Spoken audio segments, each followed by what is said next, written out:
So, I know you were all expecting me to talk about Gundam G-Crux and my thoughts on that recently, given the fact that I've been talking about seasonal anime on my BlueSky again,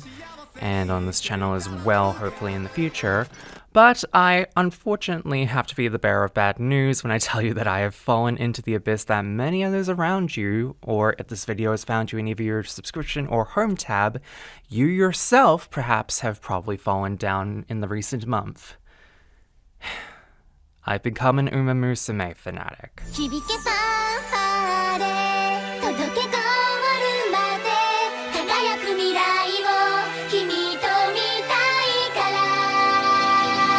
And really, if I am to be honest with you all here, it wasn't even just because of the fact that the Gacha was releasing in the West around about the same time that my hyperfixation on this dumb franchise began, nor was it the fact that the prequel series Cinderella Grey was airing at the exact same time that it all started for me. Granted, the above probably didn't help my descent into horse girl brain rot, but it most certainly did give me some reason to keep being hooked onto the brain rot that lone choice in my anime watching habits this past year has managed to domino affect me into the position I'm in now.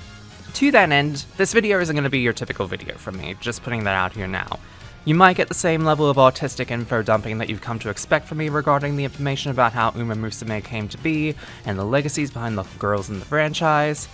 But aside from that, this isn't going to be the deep dive level analysis that I'm known for in my longer videos I've done in the past, nor is this going to be a guide on how to get the best builds for your favorite girl, because one, there's like a bajillion of those online and even being released recently on here, and number two, realistically, it's just speed, stamina, and power, and a whole lot of RNG, but we'll get into that in a little bit when I discuss my trials and tribulations in the game itself. For now, however, you're probably wondering how I got myself into this mess, aren't you? Well, settle yourselves into your seats, ready the fanfare, and place your bets on what went first, my sanity or my sense of time, because this is how Umamusume took over my life. But first, that bit of backstory on Umamusume itself, because no doubt if you're subscribed to me and you don't really follow along this sort of thing, you're probably wondering why everyone is suddenly obsessed about these Japanese horse girls and why they are so ravenous about this game. And to you, my sweet summer child who knows not what you say, I must tell you that when it comes to any big franchise with anthropomorphized anything from Cartai Collection with its anime girls based off boats to Legacy franchise Fate Grand Order with its anime-fied Legends of Mythology, it all comes back down to one thing. Take something ordinary and make it adorable as shit, and in this case, take a concept that is really fucked up in real life from an ethics standpoint and often ruins the lives of how people gamble in it, and make it an all-consuming addictive life sim, and a very heartstring-pulling moe sports anime tie-in alongside it. Which is to say there's been a precedent for this for a very long time, especially in the case of many gachas getting tie-ins basically to sell them the gacha games specifically over to you. I mean, I can also attest myself as I got back into Bang Dream earlier this year due to Ave Mushika absolutely pulling me the fuck back in. But for the sake of this not turning into a full-on gacha brain rot info dump video, as I am saving my discussion of that anime and my relapse into that gacha game from another time, let's just move on and say that it's no surprise that people were diving into this game with how much the franchise has been hyped up over the last few years. Hell, the anime itself that began airing in 2018, animated by Cygames Pictures, initially to hype up the release of the game itself, which was to come out later that year, only to be delayed by 3 whole years and not released until 2021, featured a lot of the prominent members of the game that you start out with in the first month of playing. This is also, like many others, how I first got introduced into the world of Umamusume, as while a friend was visiting me back in March, they gave me a choice of several animes to watch together and binge while they visited, and without realizing it at the time, ended up selecting that anime as they had watched it already themselves and sliding headfirst into this franchise. And from the first season alone, I was hooked into this dumb horse girl anime and the world in which was made in, including as well these weirdly shaped telephones which are specifically made for the Umas to use what they call, which are so fucking silly I almost thought it was an animation error at first. But Despite all the silliness of the in-universe mechanics, the story of Special Week, Silent Suzuka, and Team Speaker in general captivated me in a way which I cannot begin to tell you. Absolutely kept me hooked in a way that no other sports anime really has, as I went from not really caring about the races each episode to getting excited and crestfallen when the main girls would falter, even if it was just barely at the end. And that is how this series fucking hooks you in and makes you give a damn about these fucking dumb horse girls. Because they made 2 seasons of this show before the game premiered, and a 3rd season a few years back before the second wave of the main story plots were dumped into the game with new girls involved to essentially hype up the franchise through that method. But like, the show itself in all of its 3 seasons is generally one of the better sports animes and gacha tie-ins I've seen in a hot minute. Especially given a lot of them are just really designed to be all like, spend money to get these main girlies! Meanwhile, Umamusume introduces a character you may or may not like every other minute and even has a specialized name tag for when they pop up as if to say, hey, all of these girls are important and cute and you should give a damn about all of them, not just the ones in the main cast. To the point they even dedicate mini arcs in the middle of the sub-seasons focusing on other girls apart from the main group. Hell, all of the Umas you see in the anime and come across in the gacha game, they're all based off real-life derby racing horses, down to the anime series stories being directed from the careers of real-life derby horses,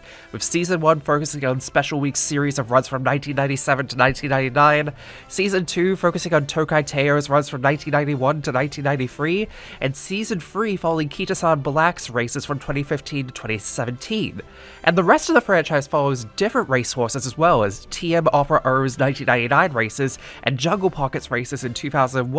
With Cinderella Grey's recent efforts lifting from Oguri Cap's races in 1987 to 1990. Again, to be clear, none of what I am saying is to say that these are actual real-life stories put into horse girl moe anime form, but more just used, like the rest of the Umamusume franchise, as a basis point in order to be used as an easy way to market this to weebs with how enticing they can make said stories of the careers of real-life racehorses seem in this format. But of course, that's only one part of what makes Umamusume such an addictive brainrot experience, because it's an anime which has a predetermined ending and isn't dictated to the whims of your own control and RNGesus. To that end, let's get into what everyone has no doubt been wanting me to start blabbering on about. What the fuck made me get so hopelessly into this gacha game that has been an all-encompassing presence for me since it released just under a week ago? Well, all of it actually. That's the problem here.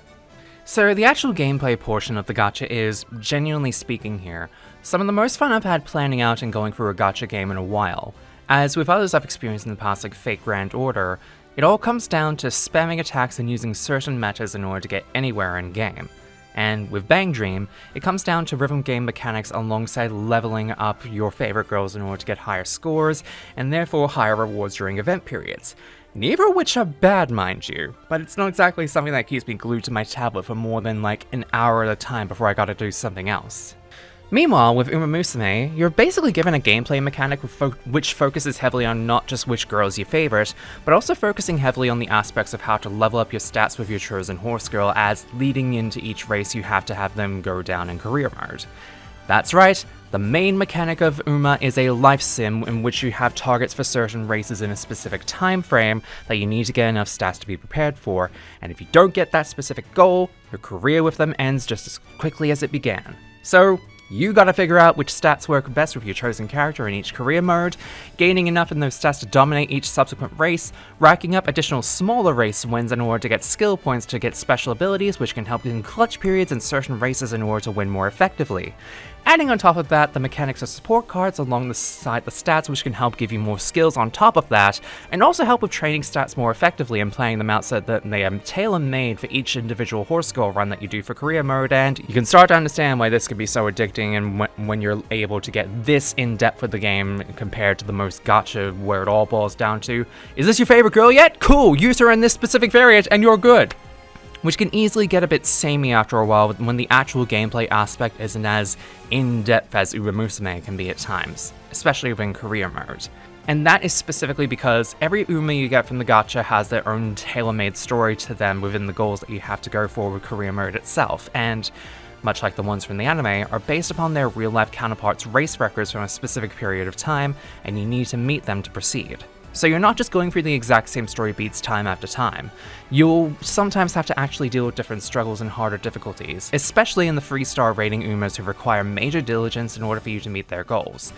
I learned this lesson the hard way when I tried to do Meijiro McQueen's run first and failed miserably at it. In fact, the game gives you a kind of a tutorial of sorts for 4 specific Umas to go for at the very start of the game. That being the 4 you're given through the main tutorial of Gold Ship, Sakura Bakshino, Haru Urarara, Daiwa Scarlet, and Vodka. No, seriously, there's just one named Vodka. She ran from 2004 to 2010 in real life. And the main first period of starting events essentially gets you to try and reach certain goalposts with them to wean you into the lower level girlies, because while you can certainly go for your waifus like Teo, Special Week, and the like, the game will actively push you towards going towards your level 1s first in order to get a good basis for other sections of the game like team battles and daily races. More on those in a bit, however. Getting back to the career aspect as well, it also doubles as being the main way for you to work on certain aspects for each individual Uma's stories outside of career mode. With each successful career mode you go along netting you more and more ways to get better with the Uma for PvP and build their bond over time, and, as a result, open more story options. These also help out with building up the girls for daily races and team battles, which, like most other game mechanics, the game will actively reward you for playing even if you're not the best at it, because it'll keep rewarding you with ways to level up support cards and aspects for each Uma alongside it. Not only that, but each support card you add from your deck not only impacts stuff stat-wise when you're training them, but it also adds in bits of flavor in the way that the story beats into the career mode, allowing you to get more and more aspects from each of the Umas in the game and more time you experiment with the system involved. And with them constantly releasing new horses and support seemingly week to week, and currently due to the fact we're only within the first year of content versus like year 5 of the Japanese version, if I'm not mistaken by this point, of what has been released, us Western Uma fans are going to be eating for a while. Which no doubt will mean more chances to be able to experiment with the ongoing releases of the above, meaning more ways to figure out what works for each girl and the meta itself changing, and Jesus Christ, I said to myself this wouldn't be a how to get into the game guide video, and yet I just went on a huge tangent about just that now, didn't I? Well, now I've successfully info-dumped about the excitement on why this all means so much, let's get into the thing you all want to know. My own personalized experience with this accursed game in its first week of release, so let's get down to it. First week I spent on it has basically boiled down to 2 things. Number 1 is learning the mechanics of the game through trial and error, like what I had explained before. And number 2 is making my way through career modes in order to upgrade the main set of girls you get in the game at the start and the first free gacha pool.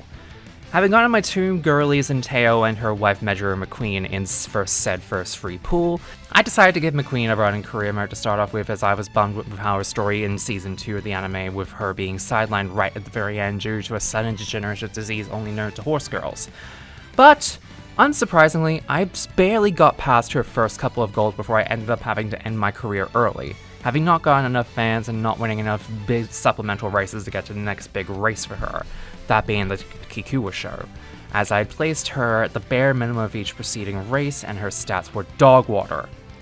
It was then I noticed that the starting missions were telling me to go for 5 specific horse girls to try and go in career mode: Daiwa Scarlet, Vodka, Gold Ship, Sakura Bakshino, and Haru Urara,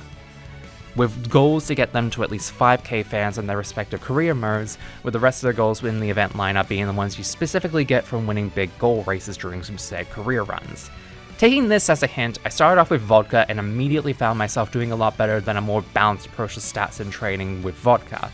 with her goals being much easier to manage as well, meaning that I could get past them if I struggled in the early goings by only placing 5th each time. Eventually, however, I managed to get her to some pretty good levels of speed, stamina, and power, and managed to plow past most of the races she would be involved in, eventually winning some bigger G1 races like the Victoria Mile, and eventually besting the top of the Yasuda Kinen and the Autumn Tenno show. I didn't manage to get her into the Ura finale, however, but that still meant I got the normal ending for her career and getting her stats up to C+ by the end of it, making her one of my first big wins in the game by that point. Following on from what I had learned with my experience with Vodka's career, I used what was learned to great effect in my next run with Daiwa Scarlet, who was featured prominently in Vodka's career mode as her rival, almost as if the game was trying to lead me into her being the next one to focus on with how much of a bitchy tsundere archetype she was during Vodka's story.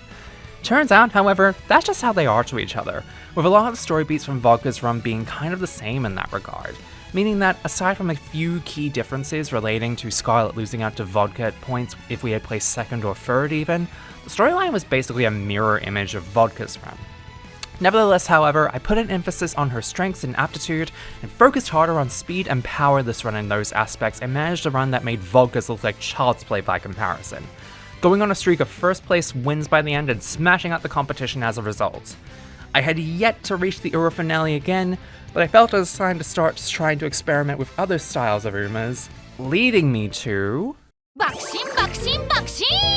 the Bakshin Road! I had decided in that moment that I would dedicate myself to ensuring Sakura Bakshin would go down as the best sprinting Uma of all time. I dedicated myself to putting everything I had learned from Vodka and Dai was run into the Bakshin Road and ensuring she would dominate every race, and I absolutely failed in my first 2 runs with Bakshin. This being my first true test of failures, I quickly realized that her aptitude for being a sprinter means that she needs more stamina than guts in order to stay at the front. I resolved to learn better to hone my skills for the Bakshin Road ahead, and turned my attention to a girl I had picked up during my first gacha pull, Nice Nature. Now, I decided I had one goal in mind for Nice Nature: get her to win on at least one G1 race in her career, as she had infamously come third or below in all of the G1 races she was during her spotlight in the anime, which I took umbrage with given it was a recurring story beat in her career mode. So I decided it would be my next goal to try and net her that G1 trophy, and I didn't even make it past the midpoint of her journey again. Trying it once more, I barely got past the middle point but still faltered right at the end, the game telling me that I lacked the guts needed in order to break out further. Crestfallen and getting frustrated by my own ineptitude, I turned back to the original thing that got me winning, the starter goals. It was then I got back on track with a run with Gold Ship as my Uma instead, thinking I could try and get her to Eden as she had declared in her career story arc. Using what I had gained success on with Vodka and Scarlet and my fallings with Bakshin and Nice Nature, I vowed to get Gold Shi to Eden and manage my third completed career storyline. And while I was able to get close to the end of her run, I began faltering at third place wins at the Kikuwa show, in which not even resetting the clock was enough to appease RNGesus in order to let me win with her.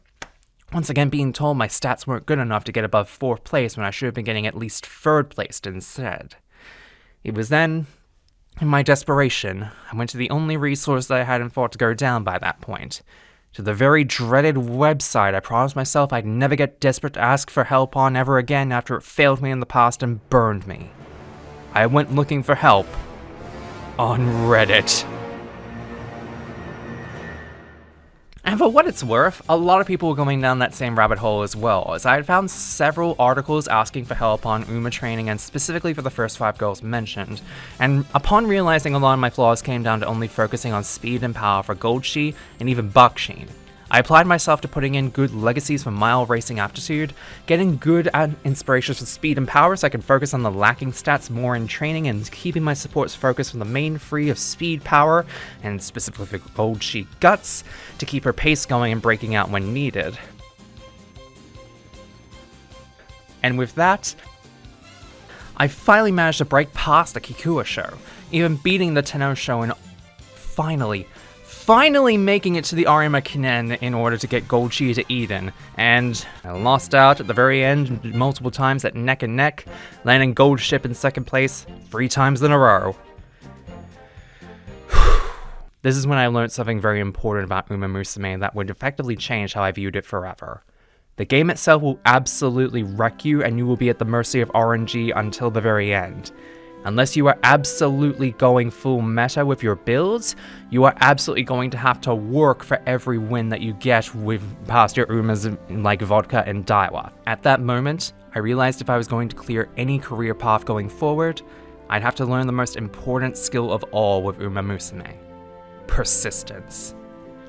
With that fresh in my mind, I resolved to work hard and put what I had learned to the test and go back to the grind with Gold Ship one more time, managing to garner a bit more success, even managing to get nearly to the end of her career run. I faltered at what would become my rival in career mode, the Arima Kinen, once again. Even resetting the clocks a few times didn't make anything budge. I was stuck with Goldshi and got more and more frustrated with barely being able to get to the end. So, I switched gears and I switched up my characters and styles once more to see if I could get my groove back. And it was at this time I had noticed that there was one more name from the list of release celebration missions I had yet to try out. Thinking that they had given me some results in the past despite my issues with Goldshi and Bakshin, I had resolved myself to try and give Haru Urara a go to see if a switch in styles would give me results instead. Now, for those of you who know the history of Haru Urara, either through real-life horse raiding or through Uma lore, you probably are aware that her aptitude is not that great compared to the ones I've been through until now. As such, I saw it as a challenge and an uphill climb to get her some wins and really put what I had done to the test. And while it was indeed a struggle at first, I did find myself able to make a footing and at least get her past the Nageshi stakes without much issues involved, even netting some solid first place markers. When the February stakes reared their ugly head, however, I unfortunately realized that Haru's aptitude was going to make her another hurdle in order to get over in more ways than one. While I did try my best resetting and getting a few luck-based skills to put into play, however, it wasn't enough to get me past the JBC sprint. Which, once again, meant that Arima Kinen had bested me again. Its taunts haunted my spirit, practically goading me into trying to defeat it, knowing full well that it was a demon that had haunted every goddamn run to this point after I'd barely beat it with Daiwa. I knew I had to switch gears again. As much as I did want to give it on Haru so soon after I'd begun working with her, I knew that I would need more skills down the track in order to prove that I was prepared for any Uma as a trainer. I felt I had to get my groove back in all matter of speaking, so I turned to the namesake in order to figure it out. I turned to Air Groove in order to get that back in order for myself. Air Groove certainly felt like a return to form, however, not too shabby in terms of aptitude, going back to where I had started out with in Vodka and Daiwa. She gave me a lot of ways to be able to learn from my mistakes while also allowing me to properly challenge myself with what I had learned from previous runs.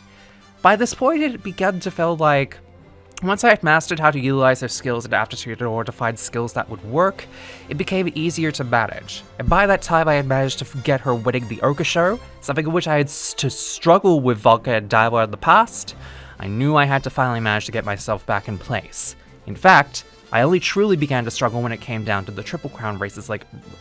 the Japanese Oaks and Shuka Show, with being told that I lacked certain skills compared to the rest of the competitors. Taking this as a side to do more races to earn skill points, I engaged in smaller races with Groove, using them as a way to be able to test out my abilities before each upcoming race.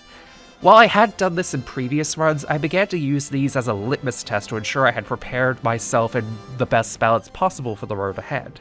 not wanting to let myself fall to where I'd come this far with Air Groove. And, with all of that in place, while I did struggle in some races with only getting in by a head in the Osaka High and the Takarazuka Kinen, when it was time to get to the final leg of Air Groove's journey, I knew I wasn't going to let this slip so soon. Having bested in the Sapporo Kinen, a much lesser race compared to what had been done prior, much like Air Groove herself, I wanted to win the big one, which meant conquering the Tenno Show in autumn one more time. And, with all I had learned beforehand, with balancing the skills, putting the right level of work into the right stats for her, and focusing on the best placement for her aptitude, I finally did it. I beat the career mode for the first time since Daiwa and Vodka back to back. The moment I got to the concert screen and I saw her dancing her heart out,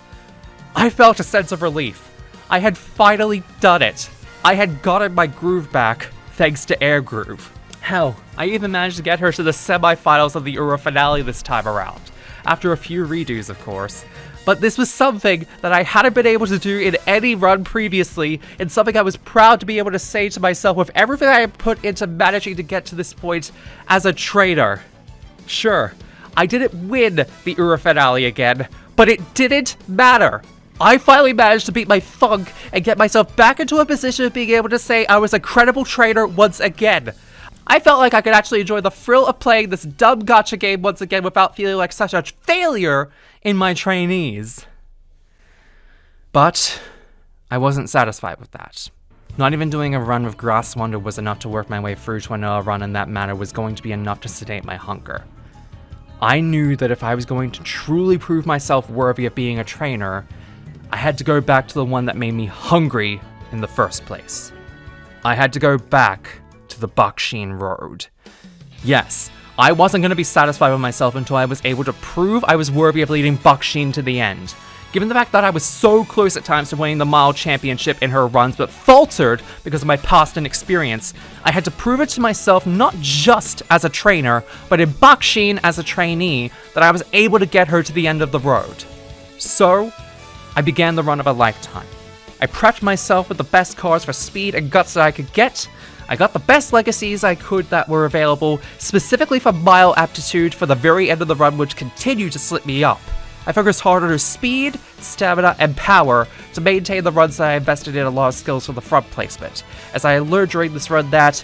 if you give her the tools and skills to do so, she excels hard at the front of the pack instead of being a pace chaser. With those skills early on, I dominated throughout the rest of her run, even netting first place victories in the Sprinter Stakes and conquering the Takamatsu Kinen not that long after. Finally, however, the end of the run came for me. The mile championship, which had caused many issues for me in the past with Bakushin, had arrived. I braced myself for crushing defeat again, began praying to RNGesus in advance, hoping against all hope that I had done everything I could to finally get Bakushin her mile championship trophy. But I didn't need it. All I had done was not in vain. I was able to manage to get Bakushin to the finish line with ease. She cleared the mile championship without any doubt, and much like when Airgroup finally did it with her win, when I saw Bakushin laugh confidently as the class rep she is, I laughed with her, knowing I was finally able to get Bakushin the victory she deserved. Following on from that, I was prepared to leave it off a high with that. But something clicked in me that made me want to try and see what would happen if Bakushin, after all the work that I had put throughout her career, could finally manage to beat the Ura finale. After all, she conquered the Bakushin Road without any struggles. So, I decided this would be the time to finally put all the work and win the Ura finale. With everything put to the test, I used the same technique I had learned from the Mile Championship win, keeping her in the front and putting focus on the skills for said frontrunners, thinking that despite her disadvantage she could clear it even without her being a lesser favorite as usual. And, while I had gritted my teeth thinking it would end at the qualifiers like most of the others, when I saw her manage to pass the line in front and with a lead like that, I had a feeling of elation I hadn't felt in some time. I felt like this was finally going to be the run that I would win at the Ura finale with. Finally getting that last major trophy I had been hunting for and making Bakushin the best horse girl ever. Especially when she managed to do what Airgroup couldn't, made it past the semifinals without needing any redos to get into the finals, with a dramatic lead at that. This was the first time I had ever managed to get to the finals of the Ura finale. No other run had gotten me this far, and I was absolutely feeling it kick my anxiety into gear, thinking that this could be the moment I was hoping for to happen. That after everything I had done with Bakushin, she could win it out for us both. So, I braced myself, put in my last skill points I could for this final race, put in the best placing I could for Sakura at the front, and with no clocks left to reset me in regards to this, it meant that if I failed here, that would be the end of it for me. It was all or nothing. All that was left to do was let the race play out and see what happened for myself.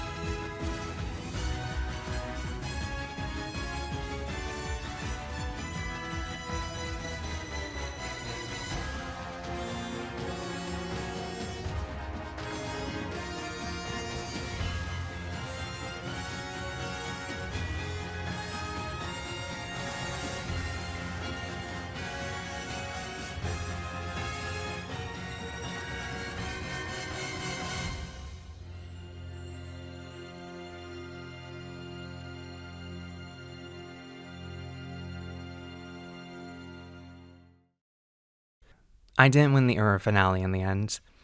but I know I will at some point with enough persistence. Because Umamusume isn't a game that you can just meta your way throughout early on and expect to smash it out if you game it enough. It's about persistence, hard work, and learning from your mistakes.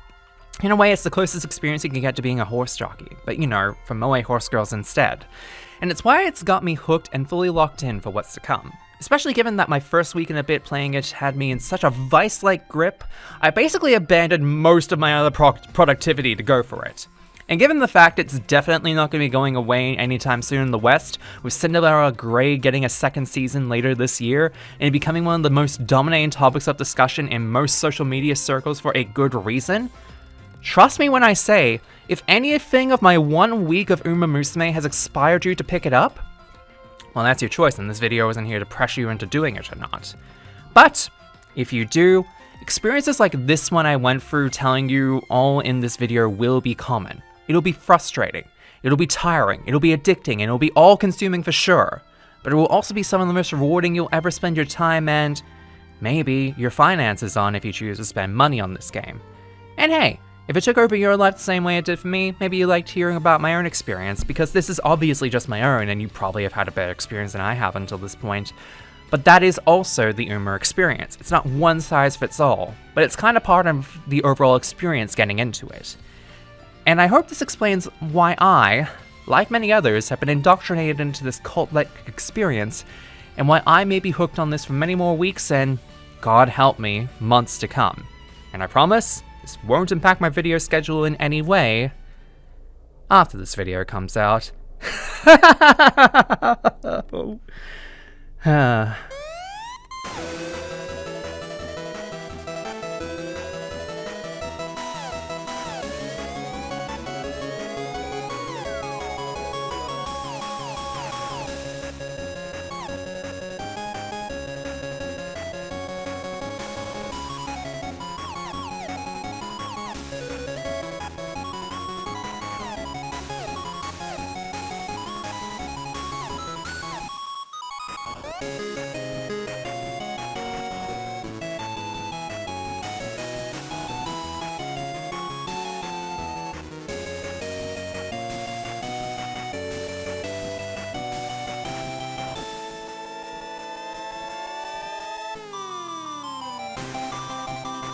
This video was made possible through the support of patrons like the ones you're seeing on screen right now. If you like videos like this one and others on this channel, please consider supporting them via the Patreon link and subscribing to the channel. Thank you for the time, and catch you later.